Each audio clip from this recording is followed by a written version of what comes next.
Hi friends, ನಮಸ್ಕಾರ. ನಾನು ಇವತ್ತು ಹೊರಟಿರೋದಂದ್ರೆ ಸಂವಿಧಾನದಲ್ಲಿ ಒಟ್ಟು ನಮಗೆ 12 ಅನುಸೂಚಿಗಳಿವೆ. ಆ ಅನುಸೂಚಿಗಳ ಬಗ್ಗೆ ನೀವು ಮೊದಲು ತಿಳ್ಕೊಬೇಕು. ಯಾಕಂದ್ರೆ ನೀವು ಈಗ ಕಾಂಪಿಟೇಟಿವ್ ನಲ್ಲಿ ಪಕ್ಕ ಕೇಳ್ತಾನೆ ಇರ್ತಾರೆ. 12 ಅನುಸೂಚಿಗಳ ಬಗ್ಗೆ ನಾನು ಕಂಪ್ಲೀಟ್ ಆಗಿ ನನಗೆ ಎಷ್ಟು ಗೊತ್ತೋ ಅಷ್ಟು ವಿವರಣೆಯನ್ನು ಕೊಡ್ತೀನಿ. ಕೆಲವೊಂದೊಂದು ಅದಕ್ಕೆ ಆದಂತ ಸಪರೇಟ್ ಅನ್ನು ವಿಡಿಯೋ ಮಾಡಿ ಹಾಕ್ತೀನಿ. ಬಟ್ ನೋಡಿಕೊಳ್ಳಿ, ನಮ್ಮ ಸಂವಿಧಾನದಲ್ಲಿ ಒಟ್ಟು 12 ಅನುಸೂಚಿಗಳಿವೆ. ಫಸ್ಟ್ ಅದರ ಬಗ್ಗೆ ಪೂರ್ತಿ ಡೀಟೇಲ್ ಆಗಿ ಬರಿತೀನಿ, ಆಮೇಲೆ ನಿಮಗೆ ಎಕ್ಸ್ಪ್ಲೇನ್ ಮಾಡ್ತೀನಿ. ಹಾಗಾದ್ರೆ ನಿಮಗೆ ಕರೆಕ್ಟ್ ಕ್ಲಿಯರ್ ಆಗಿ ಗೊತ್ತಾಗುತ್ತೆ. ಫಸ್ಟ್ ನೋಡಿ, ಮೊದಲನೇ ಅನುಸೂಚಿ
ನೋಡಿ ಫ್ರೆಂಡ್ಸ್, ಸಂವಿಧಾನದಲ್ಲಿ ಒಟ್ಟು 12 ಅನುಸೂಚಿಗಳಿದಾವೆ.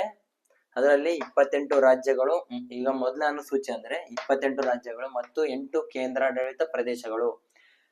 ಈಗ ಪ್ರೆಸೆಂಟ್ ನಲ್ಲಿ ಅಂದ್ರೆ ನೋಡ್ಬೇಕಂದ್ರೆ 29 ಇದಾವೆ. ಅಂದ್ರೆ ಈಗ ರೀಸೆಂಟ್ ನಲ್ಲಿ ಅಂದ್ರೆ ತೆಲಂಗಾಣ ರಾಜ್ಯ ಇದು ಆಂಧ್ರದಿಂದ ಡಿವೈಡ್ ಆಯ್ತು. 8 ಕೇಂದ್ರಾಡಳಿತ ಪ್ರದೇಶಗಳು ಅಂದ್ರೆ ಇವೆ ಲಡಾಖ್, ಜಮ್ಮು ಕಾಶ್ಮೀರ, ಇವೆ ಲಕ್ಷದ್ವೀಪ, ಅಂಡಮಾನ್ ನಿಕೋಬಾರ್, ದಿಯು ಅಂಡ್ ದಮನ್. ಇವು 8 ಕೇಂದ್ರಾಡಳಿತ ಪ್ರದೇಶಗಳಿದಾವೆ.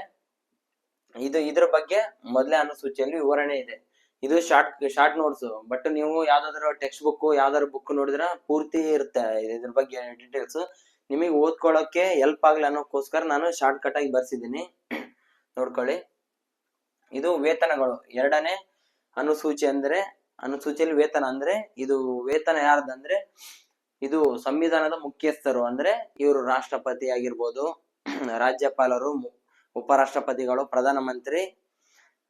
ಈಗ ಸಂಸತ್ತು ಇದು ರಾಷ್ಟ್ರಪತಿ, ಉಪರಾಷ್ಟ್ರಪತಿ, ಪ್ರಧಾನಮಂತ್ರಿ, ಈ ತರ ಇನ್ನೊಂದು ಅಡ್ವೊಕೇಟ್ ಜನರಲ್, ಅಟಾರ್ನಿ ಜನರಲ್, ಈ ಕಂಟ್ರೋಲರ್ ಅಂಡ್ ಆಡಿಟರ್ ಜನರಲ್ ಇರ್ತಾರಲ್ಲ ಅವ್ರಿಗೆ, ಮತ್ತೆ ಸುಪ್ರೀಂ ಕೋರ್ಟ್ ಜಡ್ಜ್ಗೆ.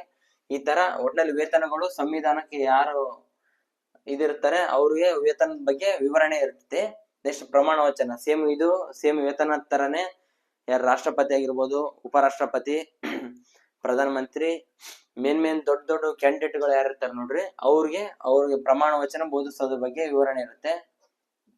ರಾಜ್ಯಸಭೆಯಲ್ಲಿ ರಾಜ್ಯಗಳ ಸ್ಥಾನ. 4ನೇ ಅನುಸೂಚಿ ನೋಡ್ರಿ. ರಾಜ್ಯಸಭೆಯಲ್ಲಿ ರಾಜ್ಯಗಳ ಸ್ಥಾನ ಅಂದ್ರೆ ಒಂದೊಂದು ರಾಜ್ಯಕ್ಕೆ ಇಂತಿಷ್ಟು ರಾಜ್ಯಸಭೆಯಲ್ಲಿ ಇದು ಇಷ್ಟು ಸ್ಥಾನಗಳಿರುವಂತೆ ಒಂದೊಂದು ರಾಜ್ಯಕ್ಕೆ ಇಷ್ಟಿಷ್ಟಂತ ಮೀಸಲಾತಿರ್ತವೆ. ಅದು ಎಕ್ಸ್ಪೆಷಲಿ ನಾವು ಕರ್ನಾಟಕಕ್ಕೆ ಬಂದ್ರೆ ಕರ್ನಾಟಕದವರು ಅಂದ್ರೆ ರಾಜ್ಯಸಭೆಯಲ್ಲಿ 12 ಸ್ಥಾನಗಳಿದಾವೆ.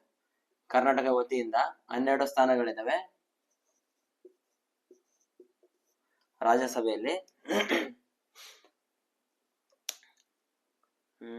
ನೆಕ್ಸ್ಟ್ ಇದು ಲೋಕಸಭೆಯಲ್ಲಿ ಅಂದ್ರೆ ಲೋಕಸಭೆ ಇದರಲ್ಲಿ ಮೆನ್ಷನ್ ಇಲ್ಲ. ಲೋಕಸಭೆ ಅಂದ್ರೆ 28 ಕ್ಷೇತ್ರಗಳಿದಾವೆ. ನಮ್ಮ ಕರ್ನಾಟಕದ್ದು ಅಷ್ಟೇ ಹೇಳ್ತಾ ಇದ್ದೀನಿ. 28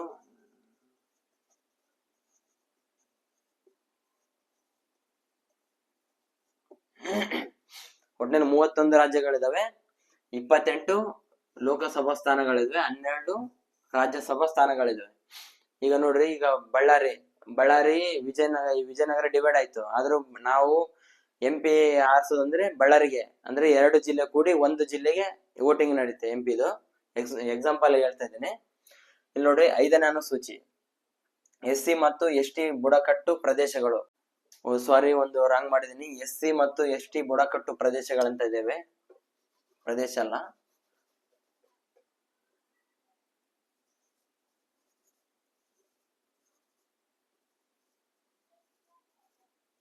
ಆಡಳಿತ ಬಗ್ಗೆ ವಿವರಣೆ, SC ST ಬುಡಕಟ್ಟು ಆಡಳಿತ ಬಗ್ಗೆ ವಿವರಣೆ ಇದೆ.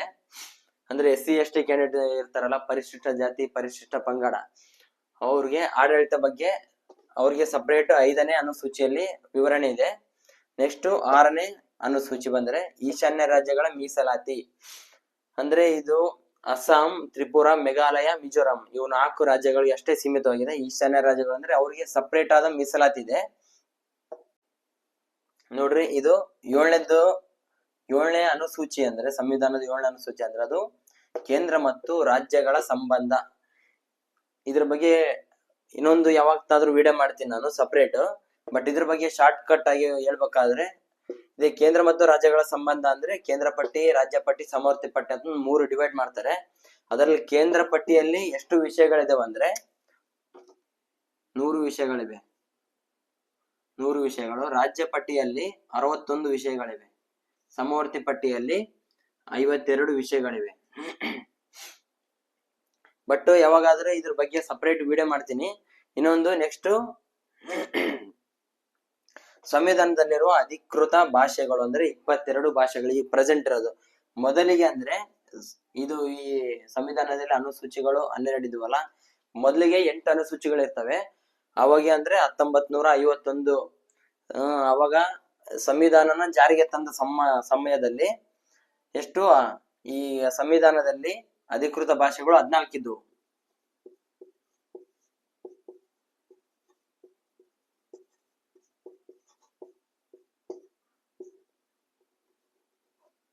ಮೊದಲು 14 ಭಾಷೆಗಳಿದ್ವು, ಪ್ರೆಸೆಂಟ್ ನಲ್ಲಿ 22 ಇದಾವೆ. ಇದ್ರ ಬಗ್ಗೆ ವಿವರಣೆ ಕೊಡ್ಬೇಕಂದ್ರೆ ಜಾಸ್ತಿ ಆಗುತ್ತೆ ಟೈಮು.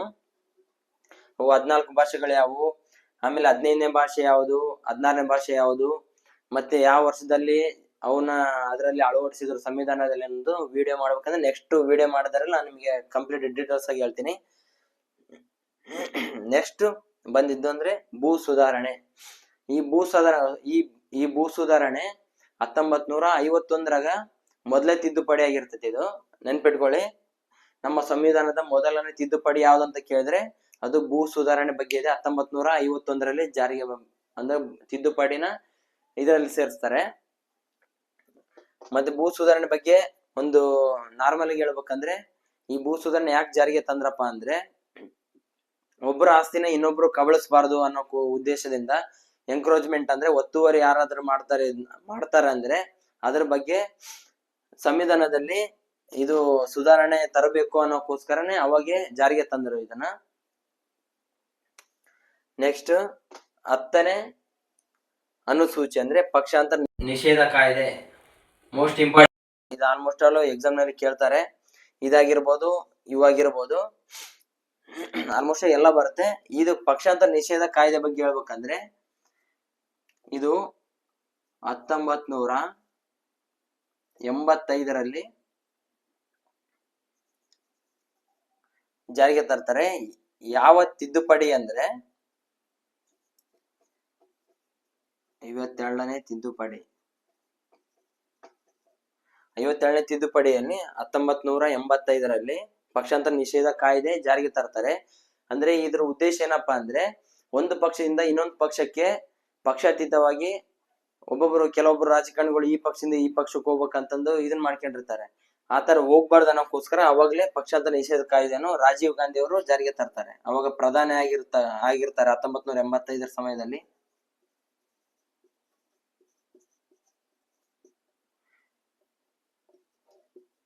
ರಾಜೀವ್ ಗಾಂಧಿ ಅವರು ಜಾರಿಗೆ ತರ್ತಾರೆ. ನೆಕ್ಸ್ಟ್ ಮೋಸ್ಟ್ ಇಂಪಾರ್ಟೆಂಟ್ ಅಂದ್ರೆ 11ನೇ ಅನುಸೂಚಿ ಅಂದ್ರೆ ಅದು ಪಂಚಾಯತ್ ರಾಜ್. ಈ ಪಂಚಾಯತ್ ರಾಜ್ ಬಗ್ಗೆ ಹೇಳ್ಬೇಕಂದ್ರೆ ಅದ್ರದ್ದು ಒಂದು ಸಪರೇಟ್ ವಿಡಿಯೋ ಮಾಡ್ತೀನಿ. ಬಟ್ ಶಾರ್ಟ್ ಕಟ್ ಆಗಿ ಹೇಳ್ಬೇಕಂದ್ರೆ ಈ ಪಂಚಾಯತ್ ರಾಜ್ ಬಗ್ಗೆ ಹೇಳ್ಬೇಕಂದ್ರೆ ಒಟ್ಟು ಬಲವಂತ ರಾಜ್ ಮೆಹ್ತಾ ಸಮಿತಿ 1957ರಲ್ಲಿ ಜಾರಿಗೆ ಬರುತ್ತೆ. 1957 ಬಲವಂತರಾಯ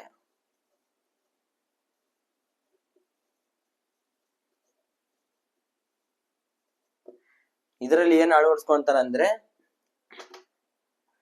ಪಂಚಾಯತ್ ರಾಜ್ ಇದು 3 ವಿಂಗಡಣೆ ಪ್ರಕಾರ ನಡಿಬೇಕು ಅನ್ನೋದು ಇರ್ತೈತಿ.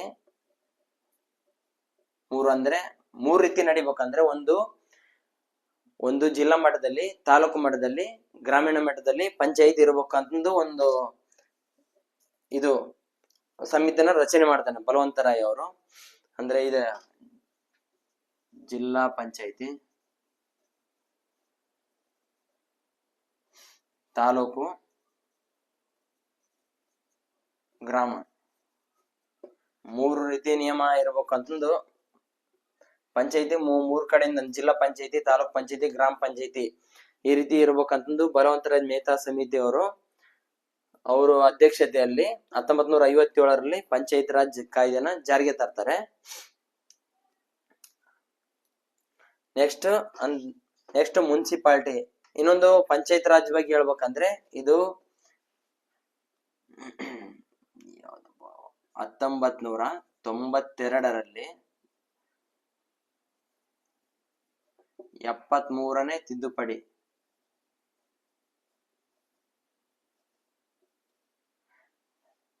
ಓಕೆ, ಇದು ಪಂಚಾಯತ್ ರಾಜ್ ಬಗ್ಗೆ ಇದೆ.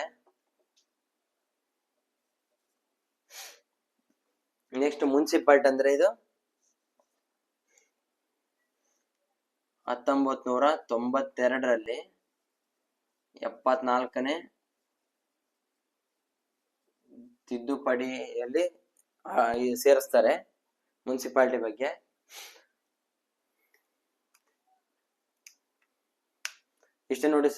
ಇಷ್ಟೇ ನೋಡಿ ಫ್ರೆಂಡ್ಸ್.